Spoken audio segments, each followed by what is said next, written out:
I have this dragonfly cutout that I got from Hobby Lobby, and you can see that it has little etchings on it.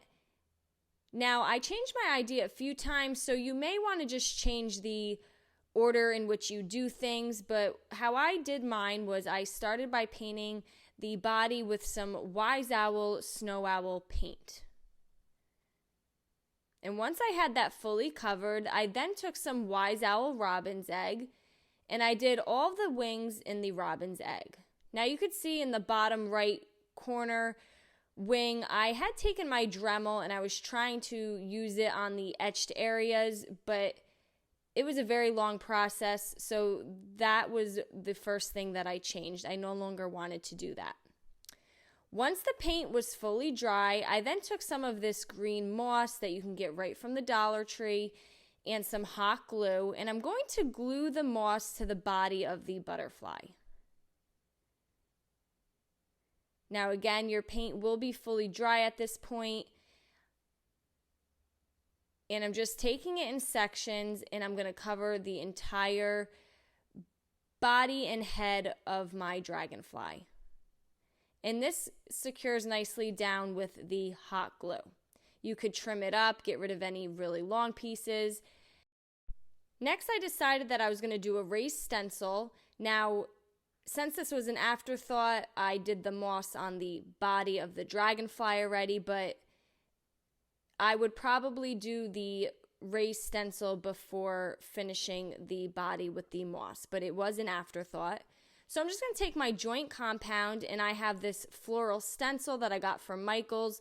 You could pick any stencil of your choice, any design. There are so many really nice stencils out there. And you're just going to take your flat spackling knife, and you're going to spread the joint compound over the stencil. Once you get the stencil started, the joint compound kind of holds it down in place. You want to be gentle that you don't bend any of the detailed areas of the stencil, but I'm just going to fill it up nicely with the joint compound and then lift my stencil, and this will create the raised design. And I repeated the same thing on the other side. I just rinsed this off with my hose, and all you need is some water. It comes off of the stencil pretty easily, especially if it is still wet. So once I had rinsed it off, I then went to the other wing, and now this is just going to cover up where I had messed with my Dremel and also the etching that already comes on the dragonfly when purchased from Hobby Lobby. You do not have to go too thick, as sometimes if you do apply the joint compound too thick, you can get some cracking. And then you lift it when you're all finished, and you want this to dry overnight. Once it was dry, I then took a piece of sandpaper, and I'm just lightly sanding it. It gets a little lumpy in some areas, but if you just give it a very light sanding, you can smooth this out. I'm going to remove my sanding dust. Now you could certainly leave it like this. I love the white with the blue underneath, but I'm just going to show another idea you could do.